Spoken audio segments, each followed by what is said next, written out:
मुझे लगता है कि विभाग रहा है, मुझे जो है मुझे डोटासरा साहब की समझ पे तरस आता है,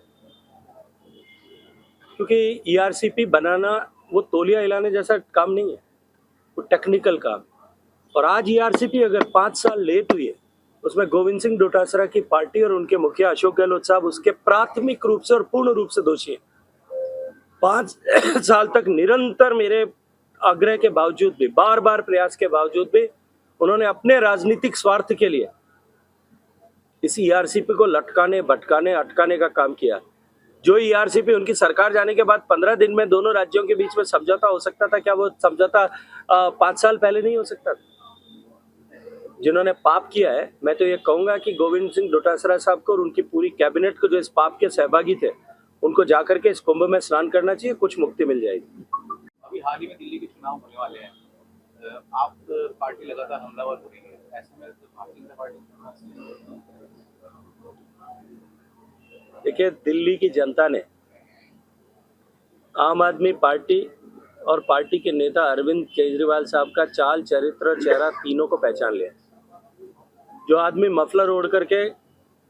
छींकते और खांसते हुए आया था और ये कहता था कि मैं राजनीतिक दल नहीं बनाऊंगा, सिर्फ भ्रष्टाचार के विरुद्ध आंदोलन खड़ा कर रहे हैं हम लोग,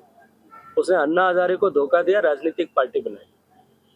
फिर कहा कि हम राजनीतिक पार्टी तो बना रहे हैं, हम चुनाव नहीं लड़ेंगे, फिर चुनाव भी लड़ा। फिर कहा चुनाव में अगर बहुमत नहीं आया तो किसी के साथ समझौता नहीं करूंगा, कांग्रेस से मेरी बहुत बड़ी लड़ाई है, कांग्रेस के साथ समझौता करके मुख्यमंत्री बने।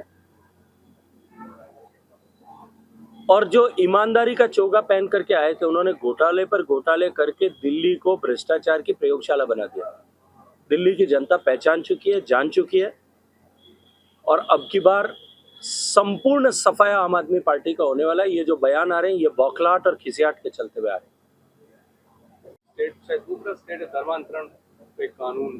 राजस्थान असेंबली में भी आ रहा है, तो कुछ जो मुझे लगता है राजस्थान असेंबली के विषय पर जहां कानून आने वाला है, मुझे टिप्पणी करना उचित नहीं है, लेकिन मैं इतना अवश्य कहूंगा कि भारत में लोभ, लालच और दबाव, इन तीनों के माध्यम से अगर धर्मांतरण होता है तो उसके लिए देश में हर सनातनी को, हर भारतवासी को, चाहे वो किसी भी धार्मिक आस्था से जो है वो सरोकार रखता होगा, किसी भी पूजा पद्धति से सरोकार रखता होगा, किसी भी मंदिर, मस्जिद या गिरजाघर में जाता होगा, उसको इसका विरोध करना चाहिए और इसके आने वाले कानून का स्वागत करना चाहिए।